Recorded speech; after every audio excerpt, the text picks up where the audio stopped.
are you doing with that box? James, why? Why? It's a hat. Well, that's nice of you. Now it's a hat. Now it's a hat. None of those stupid floppy ears. GameFront! Update! GameFront! Update! Nice. GameFront update. Yeah. So, how's it going, James? It's going pretty good. Yeah? It's been an eventful week here at GameFront. Yeah. What'd you do? Well, we had a live Q&A stream. Yeah, that was fun. That was a lot of fun. I enjoyed that quite a bit. Yeah. And then we did a live stream of Dark Souls yesterday. That was also fun. And then today we're doing GameFront update. Yeah, that's the same thing that we usually do every week. That's not really new. Is it not fun? It's fun. It's fun. It's fun for me. So why don't we talk about some stuff that's going on with GameFront in the coming weeks? You are going to be starting a walkthrough of, or I don't even know if it could be called a walkthrough. In fact, I don't really want to say what's happening, but we'll have some videos of Link to the Past. Oh. Because I don't even know what it's going to turn out to be. It's quite an ambitious project. I've gone full force into reading the wiki of Zelda Link to the Past and trying to learn about the game. You do know that Zelda is actually the princess, not the main character of the series, right? No, I didn't know that, but I'm sure that that's somewhere on the wiki. Yeah, I found the web page for it. I have not learned to read yet.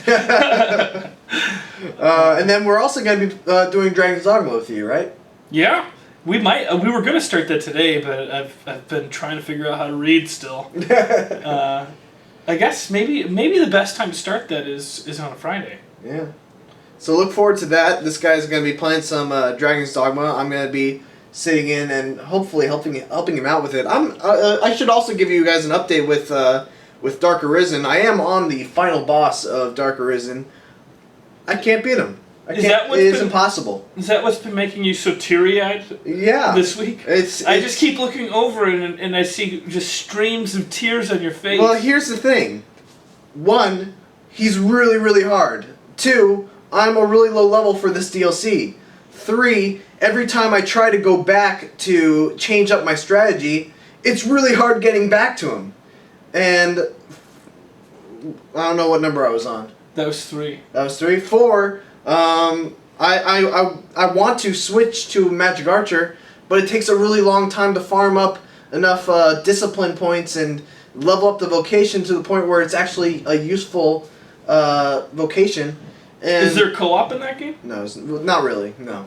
Not really? No, I mean, no, not at all. No, come on now. I gotta hear what you're saying. The way the game works is that people can take your pawn that you made into their game, and fight with him, level him up, get some items with him, and then once they're done with him, they send it back to you, and then you can get the items or some of the items that they got with him, or they give you a present, that kind of stuff. So, they're helping you out, but it's not really co-op. Okay. Yeah. So you're not just saying you don't want my help on the boss. No. I feel like I could probably help out a little. Yeah. Especially with my new Magic Archer character that I've decided to begin tomorrow.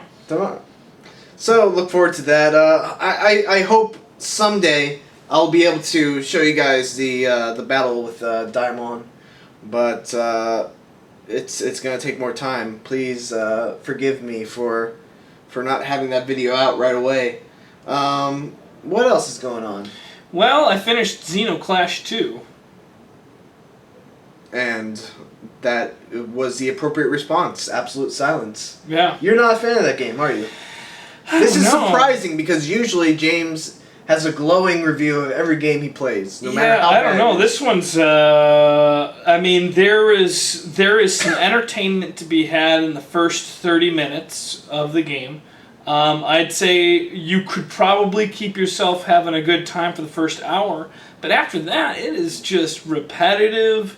It's not like fetch quests, like my problem was with Dead Island Riptide, but it's just boring. Mm-hmm. And the first one had a really nice, really artistic point of view. Of everything was really crazy, and in this one, it's nothing more crazy than the first one. Mm-hmm. And it wore it wore out its appeal. Mm. Is that a way to say something like that? It wore out its welcome. Yeah, on my computer. I was so excited to delete that son of a gun from the computer when I was done. Yeah. And then on my end, let's see what I did Lobo. I did a guide for Lobo. Man, you guys don't even know. I had a crisis with Lobo. That was another one. You've been having a rough video game week. Yeah. Well, you know, here's the thing.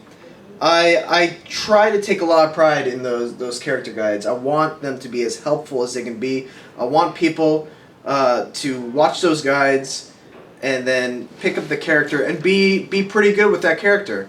My concern with that guide was, you know, I felt like the combos were good.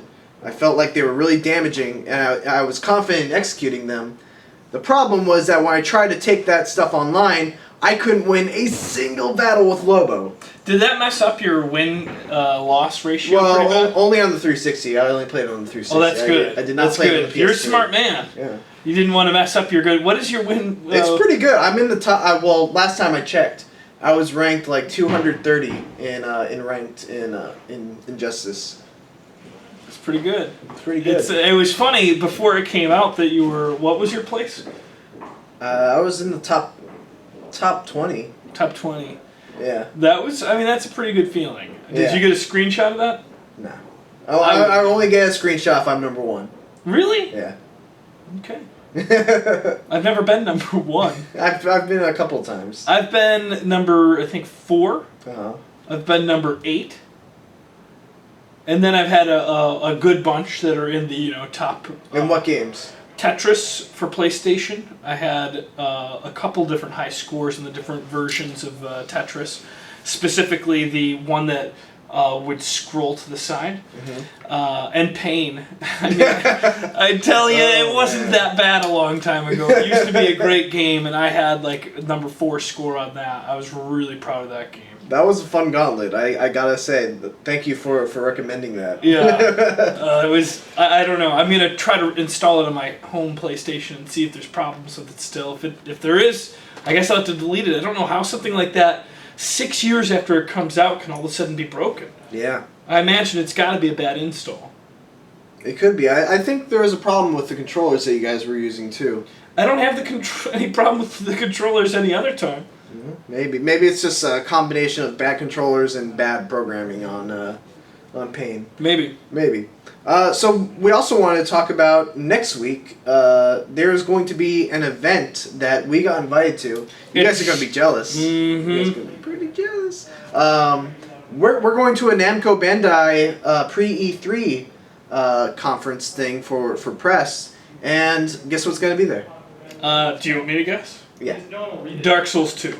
Wow, how did you know? I read an email about it. Actually, you know what? The honest truth is I didn't read an email. I'm only taking Mark's word for it. Have you read that it's actually that? Okay. Yeah. It's going to be Dark Souls 2. Dark Souls 2 is going to be there. Project Cross Zone is going to be there. Oh, that's right. It's a PS Vita game, right? Yeah. I did read that email, but we got it a while ago. Yeah, and Tales of Xillia is going to be there. Never heard of it. Yeah. You never heard of the Tales games? Tales of Why? What? Tales of what? That's something else. There's Tales of Symphonia, Tales of Vesperia. Oh no, I've never played it, but I recognize the artwork from where, like maybe it's on PSN or something. It's a pretty popular Japanese RPG series. It seems like a long game. Yeah, their Japanese RPGs are always long. So yeah, I'm super excited for it. What are you expecting to see there? Well, I'm expecting to see Dark Souls, or else I'm going to flip some tables and start. Hopefully, we'll be able to play it. I'm pretty chairs. sure they did say we will be able to play it, and we'll probably have our thoughts in video form. Unless there might be embargo information, like we might not be allowed. Yeah, I'm sure we'll be able to do something. Maybe whisper it softly. Yeah, whisper it softly into the ear of the camera. As long as you say it in a whisper's voice, it's okay. Oh man. Anyway, have you ever been to the Huntley Hotel? Huntley? No. That's the hotel. It's down by where I live. Maybe we shouldn't say that. Maybe they'll try to crash it. Oh damn! I don't know where the Huntley is. It's in Santa Monica. We're good. We're good. Oh man. But yeah, no, I haven't been there. No? No. It's a fancy place. Fancy? Mm-hmm. Should I bring a fancy getup? Yeah, maybe a fancy I would not wear a fanny pack because that would bring you down below the fancy level. What if I balanced it out with a really nice tie, really nice suit, but with the fanny pack? Is it fluorescent? Yes. No, it won't work. No, it's got to be like dark colored that will blend in if you need to wear a fanny pack. Fuck. I'll have to rethink my wardrobe. Mm-hmm. No, it's a nice place. Actually, there's a lot of hotels down in that area that are really nice and fancy. There's one hotel that maybe if we can get down there early enough, they have a nice happy hour where you can get fancy drinks. And it's on the top floor, and you can see the sunset on the ocean. Ooh. Would you like to see a sunset with me, Mitch? That would just be the most romantic thing ever, James. Yes. I'll ask my girlfriend. No, never mind. I don't need to ask my girlfriend. She's not the boss of me. Yeah, I already asked her, and she said no. You're second in line, Mitch. Oh man. All right. Well, what else we got going on? Is that it? Well, yeah, I guess that's it. There's some boring number stuff. Do you want to hear about it? Sure. I'm just going to do a quick rundown. If you want, I don't want to call it boring, but I don't know enough about it to explain it. You can read all you want about it on gamefront.tk. But we had some numbers released this week. Over 1 million WoW subscribers have been lost, mostly in the China area. I believe that they think that there's the majority of their losses are coming from that area. But they're not worried about it because apparently they don't make as much money in that area, and their major revenue comes from from America. Mm-hmm. So, and they're not losing that many subscribers there. Activision says they are not prepared to abandon the project. In fact, they're going to be still putting a lot of money and effort into it. So don't expect WoW to disappear. Secondly, PlayStation's numbers came out. They are breaking even. They're pretty much flatlining with their numbers, if I read correctly, which is a good thing because they're not losing money. I'm not sure if flatlining is the right way to say it. It sounded bad to me also, but when they said Sony's been losing money every year, this was them breaking even was allegedly a good thing. Mm-hmm. And they were really optimistic because they say that although they lost a lot of money producing the PlayStation 3 and researching the chips that were in there, apparently that same research has helped them a lot with their PlayStation 4, so I wonder to myself, is this PlayStation 4 just going to be two PS3s smacked together? And I'm not saying that that's what it is, I'm just wondering. Like an Oreo. Like an Oreo, with an Xbox in the middle to make everyone happy.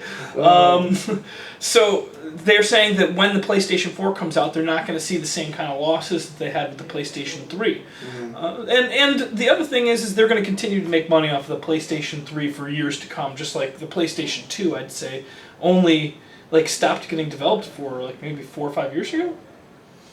I mean, I don't know, but yeah, the PlayStation 2 lived on for a while after the PlayStation 3 came out.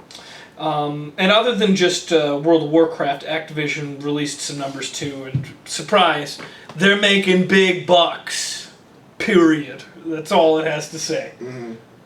All right, well, those were some boring numbers. I mean, they're kind of boring. I was looking through them because I wanted to see what the news of the week was, and I feel like if I read more into it and understood how those numbers correlated to what I'm going to be playing, I think it would be more interesting. So I'd say you guys should take a look and do your own evaluations, and I'd be happy to read in the comments what you think this info means, because there's a lot of info out there. And I'm not mentioning, there was also there was other companies that did their releases recently. I don't remember off the top of my head which. Yeah. All right, guys. Well, that's the GameFront update for this week. Anything else, James, you want to add? No. No? All right. Well, don't forget to like, comment, and subscribe. Well. Long time no see, Luchador. I'm gonna let you in on a little secret, man. This statue used to be at the base of the Thule tree. This one. They brought it all the way up here. And you turned into the Pale Rebel. Somehow I'm not surprised. Anywho, you can now double jump. Just press X while in the air. Well, that's a game changer. Thanks, Goat Man.